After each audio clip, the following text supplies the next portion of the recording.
Hi everyone, I'm Jean Carey Engel, and I'll be doing this brief overview of our research on UDL and digital tools to design and deliver science education for English learners. My colleague Heather Pacheco-Guffrey will be here virtually to answer any questions you have following this little presentation.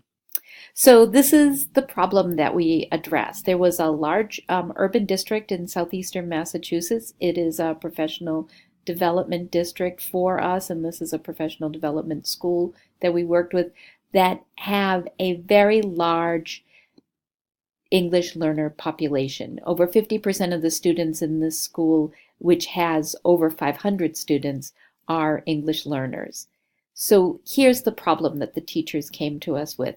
Their fourth and fifth grade EL students were reading on a K1 level, but the problem is that when they read on a K1 level, they're given books that are meant for kindergarten and first graders, and they don't match the fourth and fifth grade standards. So what you have is students who are actually very frustrated by this process. So when content is developmentally and when the literacy and the developmental level are both appropriate, you have super prepared, motivated learners who do great in the testing.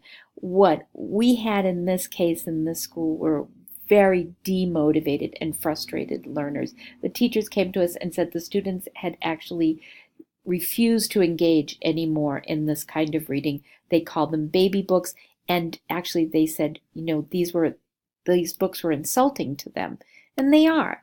The children didn't deserve this. But they did need support, and one of the problems was that they still needed support in terms of not just content, but also in their English language development.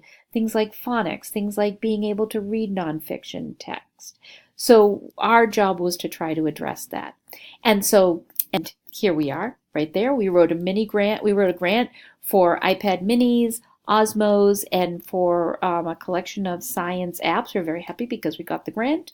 And we bought those things, but we also bought that technology, but we also developed curriculum and designed professional development for the teachers and created a database of web-based research and interactive websites for the teachers. One of the things we should say right away is that actually this expanded almost immediately because teachers in the special education department and teachers who were working with reluctant or below grade level readers were saying that they were facing the same problems. So we actually began to work with those students and those teachers as well.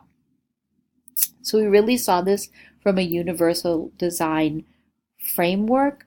We felt that all of these learners deserve to have inclusive practices so that their needs could be addressed while still respecting where they were developmentally.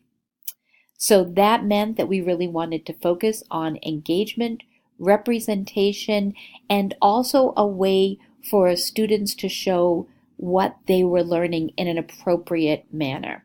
So what we did was we trained the teachers and worked with the teachers to create simulated experiences so that the students' reading content was supported with both video and hands-on activities that would increase their reading comprehension. The Osmos were used to help the students with their phonetic and their grammar development.